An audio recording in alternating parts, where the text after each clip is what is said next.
It's Tuesday morning. Nadinig ko si tita, dumating na. Check natin kung anong menu. Ang menu ay... Ay! Ano yan? It's ginataang sitaw, kalabasa. English speaking pa yung nagluluto. Wow! Sarap. Daming sahog, isang hipon. Ang dami yan. Ang marami pala. Ayan. Ika na, arawan ko. Sasabi ko. Sasabi ko. Dito ko pala ito ba?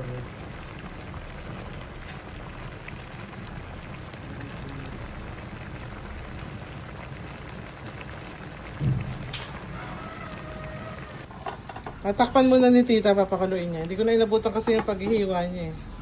Basic lang naman yun eh. Sitaw, kalabasa, hiniwa. Saka ginisa, nilagyan ng hipon. Tapos, nilagyan ng asinat, paminta. Then, pinakuluan para lumambot yung kalabasa at sitaw. Ngayon, nilagay na niya yung gata. Yun, nakita niyo may buo-buo na yun kasi nasa freezer yung gata eh. Maya-maya matutunaw na yan. Naamoy ko na nga eh. Gusto ko na nga kumain eh. Ayan nga, nakaalis na kami. Hindi na namin naintay yung ulam. Sinenda lang yan ni tita. Hindi na kami nakakain. Marami kasi kami lalakarin today. Pupunta kami ng PhilHealth at saka ng bangko. Ayan yung maglola. Kasama namin si Apollo, dalawa na mag-aalaga. Si Princess nga ay nasa hospital pa. Sa Vista Mall branch kami nagpuntang PhilHealth. Kaya nakaupo sila dyan. Inintay nila ako. So papunta na po kami ngayon ng BDO. Magpapa-update nga si Olan para dun sa... Praxis Fides niya na pinasok na dun sa kanyang account sa BDO.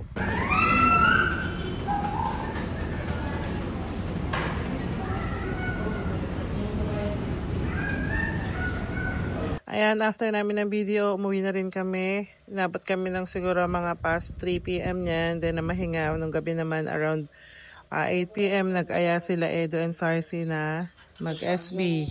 Sabi niya.